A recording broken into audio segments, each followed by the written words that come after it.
Always trust. We ask the questions. What is needed in the world? Is that going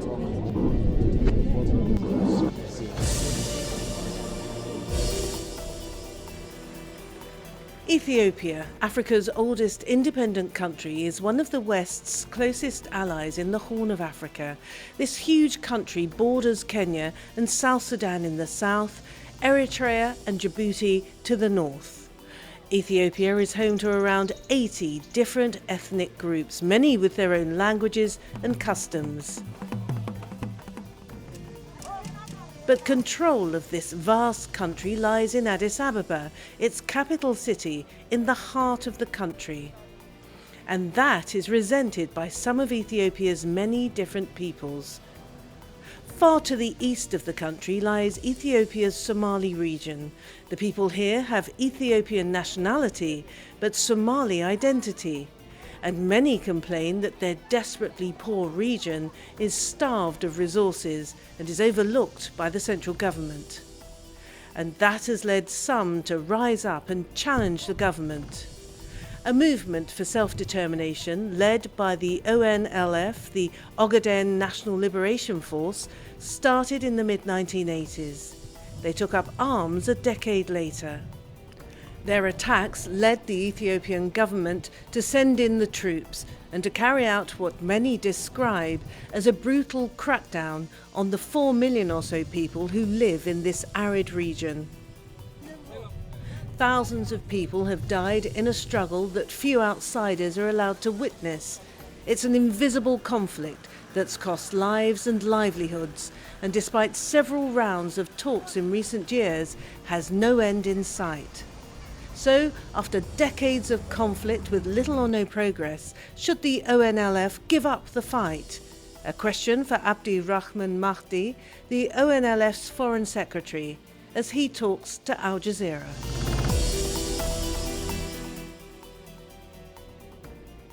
Thank you for talking to Al Jazeera. Abdirahman Mahdi, Foreign Secretary and founding member of the ONLF. Can we start by you telling us a bit about your organisation, why it started, who you represent and what you hope to achieve? The Ogaden National Liberation Front was founded in 1984, and after the end of the Ogaden War in 1977, there used to be another front which was called WSLF, and ONLF members were a youth organization of that organization. And at the end of the 80s, that organization foundered, and they lost vision and objectives of the struggle. Okay, so what does the ONLF seek to achieve? The ONLF actually we are seeking the rights of self-determination for Somalis under Ethiopian rule, which is now currently called the Somali region. But originally, when the British ceded Ogaden to Ethiopia, it was given the name Ogaden. So basically, we are Somalis under Ethiopian rule who have been marginalized and initially colonized, and since then we have been struggling for the rights of self-determination, and we are fighting for our human rights and against marginalization. When you say that the Somali region has been marginalized by the Ethiopian government based in Addis Ababa, what do you mean? What kinds of things has the Somali region been excluded from? For example, it has different nuances. In the early 60s or 50s, there was only military occupation, and we were considered that what they will say is the land is Ethiopian, but these people came across the border, which was wrong. One third of Ethiopia is Somali territory. Actually, we are Somalis. We have lived there since the 16th century. There has been a struggle between Somalis and the Highlanders. It has been going on and off. But because of the 19th century, when colonialism came to Africa, the Ethiopians got weapons, the new weapons of machine guns and these things, and we didn't have that chance. So you have an Ethiopian nationality, but a Somali identity? Well, for us, we don't consider us Ethiopian nationality. We believe that we have been occupied, we are colonized, but legally in the international law now we are under Ethiopian rule, Ethiopian nationality, but we are Somalis. We are different culturally, economically, socially, and we have a different outlook of life, and our way of life is dependent on actually Somalia. But Ethiopia is made up of so many different nationalities, so many different ethnic groups. We know the bigger groups, the Oromos, we know the Amhara, for instance. So this is Ethiopia. It is a patchwork of different ethnicities.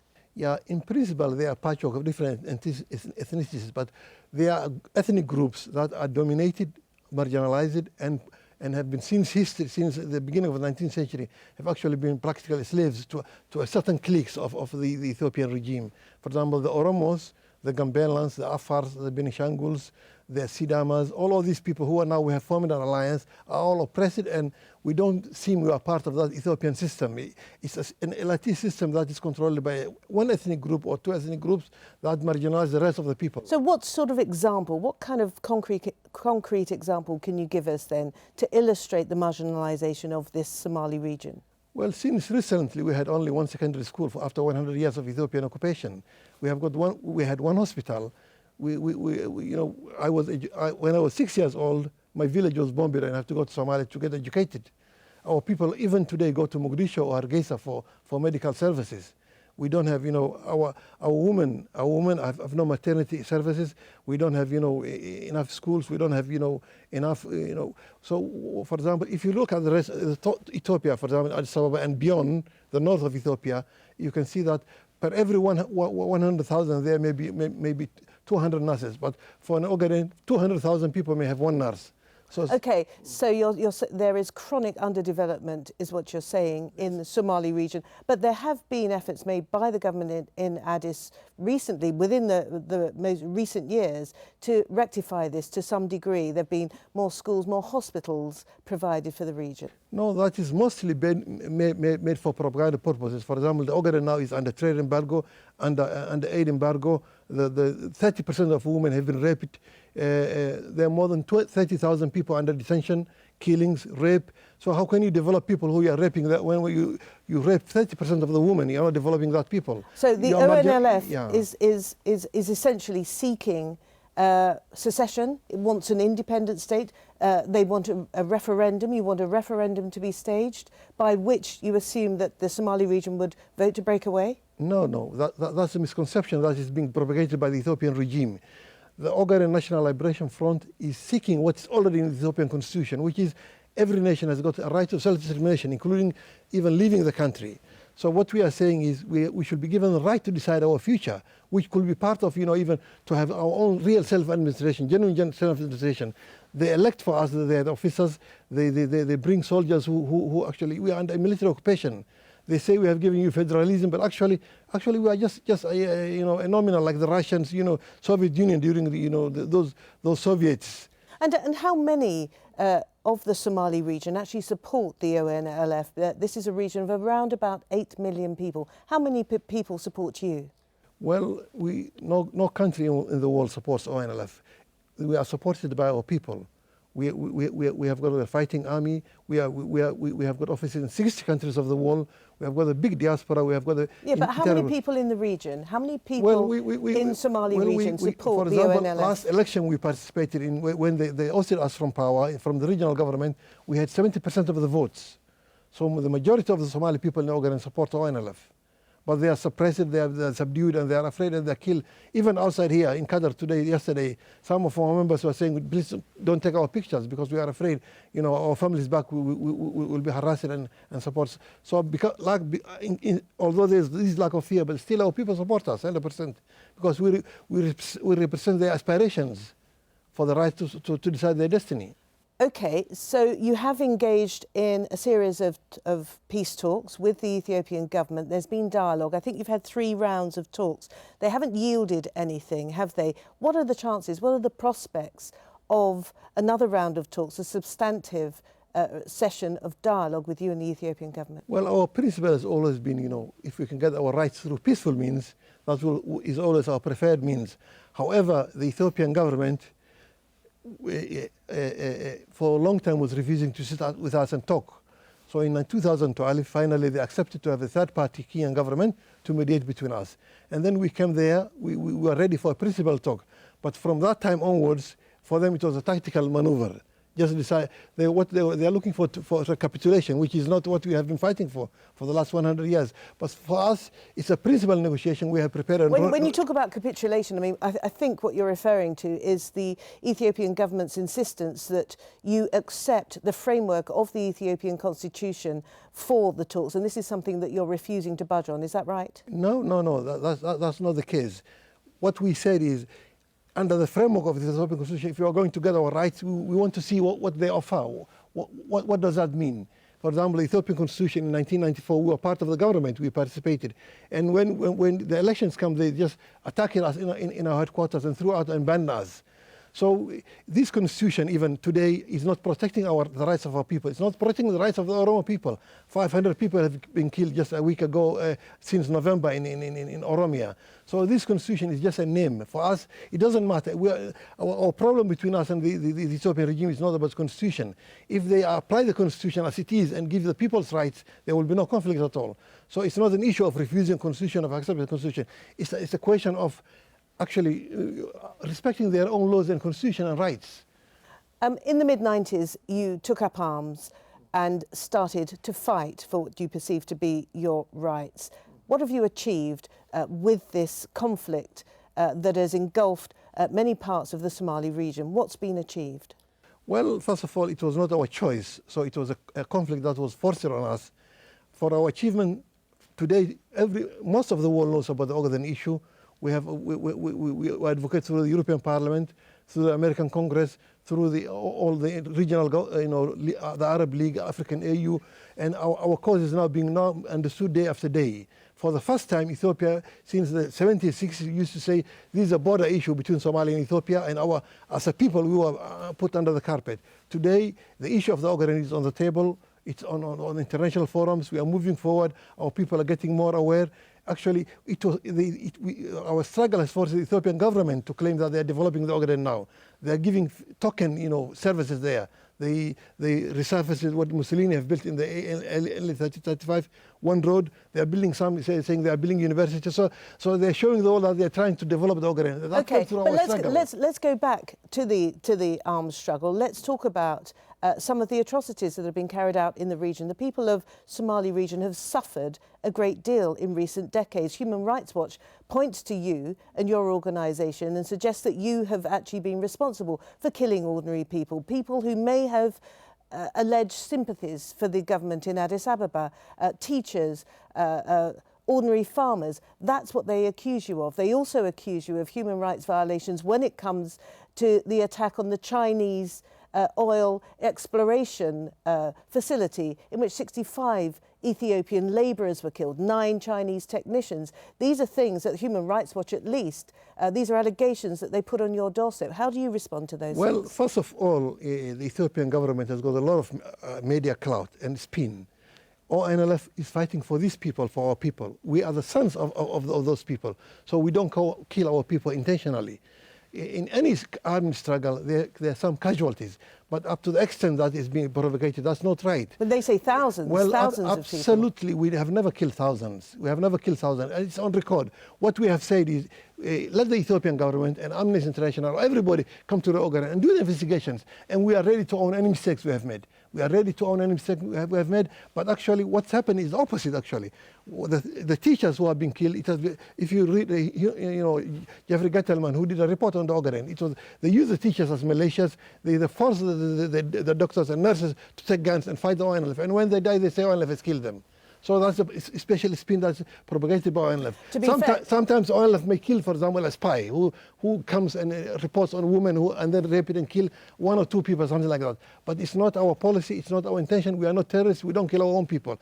As for the Chinese issue, in Obole, it's true ONLF attacked that facility. It was guarded by a commando force of Ethiopian army, 500 commando forces. There was a big fighting between ONLF and the commando forces. We killed actually 200 forces, which were never reported. And what the Ethiopians did after we left the area, they brought their own casualties and said ONLF has killed civilians. The Chinese actually were part of this military complex. And when you go with a military convoy or military army, we say within a military complex, casualties come. ONLF did not go and kill them. It was the fight between these army and these, the casualty. And we apologize to the Chinese government. We actually took about 9 Chinese from the area, and we took them and we released them to Red Cross. All right, we are going back in history. This is 2007, aren't we? Where are we today? What has been achieved by the ONLF with its armed struggle, and what remains to be done? Today our struggle has expanded. We come together with other Ethiopian groups who are together. We have set up a new organization called People's Alliance for Freedom and Democracy. More than 5 nations from Benishangul to Gambela, Sidama, Oromo, and Ogaden, and we are also offering other groups. So have you renounced violence? Well, violence, we have renounced violence from the beginning. We have never been violent, but we are in self-defense. We are not fighting because it's our choice. The Ethiopian government is using violence against us, and we are protecting ourselves. The Ethiopian government suggests that you're supported and basically perform the duty of a proxy force, that you're being supported, armed and trained by a foreign government, namely Eritrea. Well, in the early 60s, they used to say Somalia trains them. That's the issue of Somalia. Then they moved it to Addis Ababa, and now they moved to Eritrea. Eritrea has no border with Ogaden at all. Eritrea, about 800 miles between Ogaden and Eritrea. So Eritrea does not support us. We have train members of the ONLF. We have got an office in Eritrea. Politically, because Eritrea accept us politically, but Eritrea does not give us arms, they don't give us funding. It's absolutely, they're creating this funding. Actually, even, well, if you look in the other way, Ethiopia is being supported by, the European Union, America, China, everybody's giving them money. So what's wrong if I look for aid and get money, actually? In principle, it's not wrong. So but in reality, nobody supports us. How far do your outside supporters determine your agenda, for instance? Oh, you mean our diaspora, our people? Yes, no, the Eritreans. Absolutely, we are. How far is Asmara dictating policy for your organisation? When ONLF was founded, it was founded on one issue: the Somali government was dictating the rights of our people. From that day on, we took our destiny into our own hands. Nobody in the world determines the policy of ONLF. It's based on the will of the Ogaden people. We are fighting for the right of observation of people, and no one can change that. Now, you're one of the founding members of the ONLF. You're the Foreign Secretary. You and the majority of the political elite reside abroad. You don't live in the Somali region of Ethiopia. Therefore, how in tune are you with the situation on the ground, with the needs and the requirements of your people? They must be weary of conflict by now. Well, Meles Zenawi, who ruled Ethiopia for 20 years, lived 20 years outside the issue. It's not about you're living outside or inside. We live in a communication age. Our leaders go inside. Our chairman was there for 2 years, and he comes out and goes in. So it's the propaganda they say that we are not in tune with our people. It's not absolutely wrong.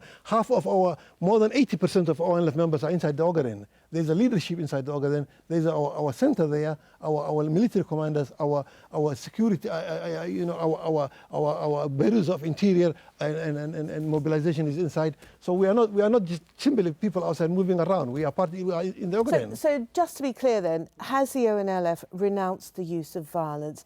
Are you pursuing, by all means possible, a peaceful settlement? We have a right to defend the rights of our people. We have a right to, but we believe in peace. If the Ethiopian government is ready for peaceful resolution, that's why we went to Nairobi. We are ready for peace, but we will defend ourselves. When our women are raped, you cannot just lie down and let your mother and sister and your daughter being raped in front of you and claim I'm peaceful, I'm fighting peace with us. That's not there. Why is America bombing ISIS? You cannot. If someone is using violence against you, you have no other alternative but to defend yourself. Okay. What's the next step? The next step is we are going to unite the whole people of Ethiopia and create a new democracy in Ethiopia. We will take part. We have set up now PAFD. We are going to walk through all opposition of Ethiopia. We're going to bring them together, and we are going to fight for a democratic change that will respect every little nation in Ethiopia. That's our main goal now. So, from what you're saying, it sounds very much as though you don't believe in this philosophy, this notion of ethnic federalism. This is the guiding principle that Meles Zenawi propagated in order to rule the new modern-day Ethiopia with so many different ethnic groups. Well, there's a lot of hype on that issue. Switzerland is a federal state. Germany is a federal state. There is nothing wrong with federalism. There is nothing wrong with allowing the people their right and to have their say. Actually, those who are propagating that are those who have perpetrated for the last 100 years colonialism in Ethiopia. All the people in Ethiopia have a right to self-determination. The issue is not ethnicity in Ethiopia. The issue is when one group wants to dominate the rest of the people in Ethiopia. So we are going to dismantle that, and everybody should have their voice. So how are you going to dismantle that? You say that you've now formed a much bigger group with much wider representation of different ethnic groups within Ethiopia. What's the next step? What do you do? Well, we're staging mass demonstrations, peaceful mass demonstration in front of Addis Ababa. You know, our alliance is now expanding. The whole people of Ethiopia, we are going to start like the Arab Spring, an insurrection all over the place. So that's what we are planning to do. Ethiopia is now boiling, and regardless of what hype is made about it, the regime is now in disarray. They're divided, and the people of Ethiopia have now risen up. They want their rights. We are tired of one clique dominating the rest of Ethiopia. So what we are going to do is create a real, truly African nations who are live together in peace and brothers there. But this sounds like a lengthy process. Of course, we are ready to. How long did South Africa defeat apartheid? When you are fighting for your right, time is not an issue for us. So you no longer. My father was fighting for our rights. I'm fighting. My children will fight for our rights. So for us, justice is the only solution. There's no other way. So you no longer want independence. You don't want secession. You don't want the Somali region to break away from what is Ethiopia today. ONLF cannot decide what the Somali people want. What we are saying is let them be given their right to decide. For example, Scottish people decided that they want to be part of Britain. So asking people what they want to decide is not a crime. The people, if they see we are all Africans, for example, ONLF is an Africanist organization. We believe in one African nation. So there's no value in having little mini states. But unless you have got first your rights, if I give you a choice together to live together and you choose, then we can live together. But if I force you and I try to have a slave, use as a slave, nobody will accept. So what we are saying is a free choice is not secession. A free choice means you can have to choose the right to live together in peace and in dignity, or you can live side by side in peace and dignity. But so far the Ethiopian government has refused to even budge on the issue of having a referendum, of having a plebiscite in the Somali region. Well, the Ethiopian government has no policy. The only policy in the Somali region they have is to dominate it, to exploit the oil, to consider the people as just nuisance, and to exploit our resources and kill our people. They don't consider, even if they are allowed 10% of our rights in 1994, this fighting will not have started. So they don't accept. They don't give a. What they want is they created a puppet administration who actually, when we lobbied in Europe and America, there's a lot of budget come specifically geared for Ogaden, and that goes through the military channels. So that's what they want. It's a cash cow for the army. And I'm keen to hear then about this the bilateral situation between you from the Somali region and the Addis government. Are you saying that you're no longer going to pursue dialogue with Addis? No, it's our principle. Dialogue is always open on our side. We will always pursue a principal dialogue. Okay, so what is necessary to make this happen? What do you need? Well, what is necessary is, for example, there's a Kenyan negotiators who are participating in these. And for the last few years, they are being frustrated because the Ethiopian government is always pushing the bush. And recently now they're in disarray, actually. When these were started, it was started by Meles, who was a strong leader who could reach a decision. But today, there are centers of power. There's the army center of power in Ogaden, which is refusing any negotiations. There's the political power, which is maybe. There's also a slight problem, isn't there? Insofar as the ONLF does not represent the whole of the Somali region. We're talking about 8 million people. You represent perhaps 50%, it's been pointed out, of the Ogaden clan, which is about 2 million people. So therefore, that's your weakness, isn't it? Insofar as you don't represent the entire region of Somali-speaking people. What we represent is an aspiration of Somali people. We are ready, for example. But they have other voices, they have other representation, don't they? They don't have other representation. They have got only a puppet regime that is protected by the Ethiopian army. If they represent, why don't you go there and talk to the people freely without unfettered? What we say is, if we don't, they claim we don't represent our people. What we say, allow the international media to go there, to go to the village, to see what the people believe. Make it an open place. Then they can claim that we don't represent the people. They know they are holding our people by force, subjugated, and now they claim they don't represent the people. We represent the people 100%. So after decades of conflict in the Somali region, it looks as though there's no change in the immediate sense. We're not going to see any progress in terms of the ONLF and other Somali groups actually entering into substantial constructive talks or dialogue with the Addis government. Is that what you're saying? We are ready for that, and we have been advocating that. It depends on the other side. You know, to have peace, to have a real dialogue, two people have to be ready to go into dialogue. One side cannot decide dialogue while the other doesn't want it. So far, from our indication, from what we see, the Ethiopian government is pulling its legs. We believe they are not ready for real, genuine, substantive dialogue. And we do, actually, what we believe is there is a confusion among their ranks. But on our side, dialogue is always open for us. So, but we will not sit there and wait for dialogue to fight for our rights. So the ONLF then hasn't run out of steam. It's as strong as it ever was. Well, ONLF is much more stronger than when I started it. When I was a member, I started in 1984. But today, we are much more stronger. We are much more experienced. We have got more support. We have got more, friends all over the world. So ONLF is stronger than before. And now we have got our other Ethiopian friends. We have got 70% of the people of Ethiopia who have got the same agenda as us to effect a democratic change in Ethiopia. Abdirahman Mahdi, thank you very much indeed for talking to Al Jazeera. You're welcome. Thank you very much.